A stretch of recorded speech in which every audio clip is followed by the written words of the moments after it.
മലയാളത്തിലെ കുളിർമയാർന്ന പ്രഭാതത്തിലേക്ക് ഏവർക്കും എന്റെ വിനീതമായ സ്വാഗതം. ബഹുമാനപ്പെട്ട father Joby, father Anand, father Noel, sisters, അധ്യാപകരെ, അനധ്യാപകരെ, എന്റെ പ്രിയ കൂട്ടുകാരെ, ഞാൻ ആരാധ്യ. ഇന്ന് നമ്മളുടെ അരുതാത്തത് പാടില്ല എന്ന വിഷയത്തിന്റെ മഹത്വത്തെ കുറിച്ചാണ് പങ്കുവയ്ക്കാൻ പോകുന്നത്. വിഷയത്തിന്റെ ഉള്ളടക്കം വിവരിക്കുന്നതിന് ദർശന, അമേയ, ആൻമരിയ എന്നിവരെ ക്ഷണിക്കുന്നു.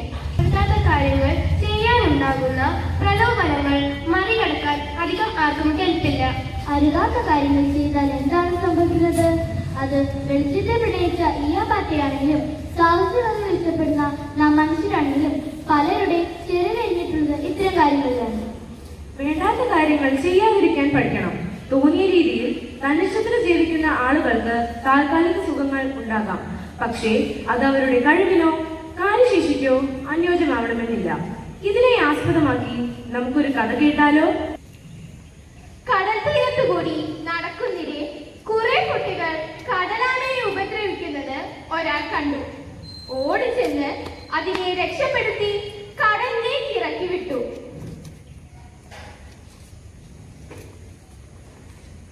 പിറ്റേന്ന് അയാൾ അവിടെ എത്തിയപ്പോൾ ഭീമാകാരനായ ഒരു കടലാമ അടുത്തെത്തി അയാളോട് പറഞ്ഞു, ഇന്നലെ താങ്കൾ രക്ഷപ്പെടുത്തിയ ആളിന്റെ ബന്ധുവാണ് ഞാൻ.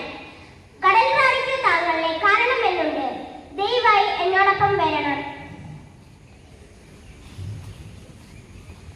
അയാൾ ആമയോടൊപ്പം കടലിന്റെ അടിത്തട്ടിലുള്ള ആ മനോഹരമായ കൊട്ടാരത്തിലെത്തി. ആ സ്ഥലം അയാൾക്ക് വളരെയധികം ഇഷ്ടപ്പെട്ടു. കുറെ കാലം കഴിഞ്ഞപ്പോൾ അയാൾക്ക് വീട്ടിലേക്ക് തിരിച്ചു പോകാൻ തോന്നി. നിങ്ങളുടെ സ്ഥലം വളരെ മനോഹരമാണ്, എന്നാൽ എനിക്ക് എന്റെ വീടിന്റെയും വീട്ടുകാരുടെയും ഓർമ്മകൾ അലട്ടുന്നു. അതിനാൽ എന്നെ ദയവായി എന്റെ വീട്ടിലേക്ക് തിരിച്ചു പോകാൻ അനുവദിക്കണം. ഇത്രയും കാലം ഇവിടെ ചിലവഴിച്ചതിൽ ഏറെ സന്തോഷം.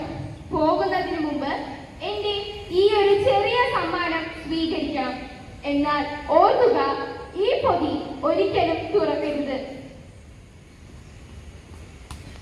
നാട്ടിലേക്ക് എത്തിയപ്പോൾ അയാൾക്ക് പരിചയമുള്ള ആരും അവിടെ ഉണ്ടായിരുന്നില്ല. തന്റെ കുടുംബാംഗങ്ങളുടെ പേരുകൾ അറിയുന്നവർ പോലും അവിടെയില്ല.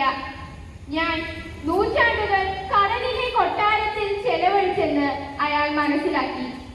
എന്നിട്ടും യുവത്വം നിലനിൽക്കുന്നുണ്ട്. സമ്മാനപ്പൊതിയിൽ എന്താണ് എന്നറിയാനുള്ള ആകാംക്ഷ നിമിത്തം അയാൾ സമ്മാനപ്പൊതി തുറന്നു. തൽക്ഷണം അയാൾ പടുവൃദ്ധനായി.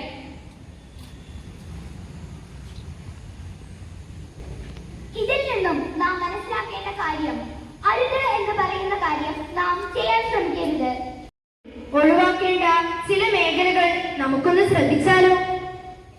അധ്യാപകരെയും സ്കൂൾ നിയമങ്ങളെയും അനുസരിക്കാത്തത്, സഹപാഠികളെ കളിയാക്കുകയോ ഭീഷണിപ്പെടുത്തുകയോ ചെയ്യുന്നത്, വഴക്ക് അല്ലെങ്കിൽ ശാരീരിക ആക്രമണം, അനുചിതമായ ഭാഷ ഉപയോഗിക്കാത്തത്, പരീക്ഷയിൽ കോപ്പി അടിക്കുന്നത്, ഹോംവർക്കും അസൈൻമെന്റുകളും പൂർത്തിയാക്കാത്തത്. ഇങ്ങനെയുള്ള ചില സാഹചര്യങ്ങളിൽ എല്ലാം ഒഴിവാക്കിയും ഏതൊരു കാര്യത്തിലും മുതിർന്നവർ പറയുന്ന കാര്യങ്ങൾ ഗ്രഹിച്ച് മുന്നോട്ട് പോയാൽ വിജയവും സന്തോഷവും നമ്മെ തേടിയെത്തും.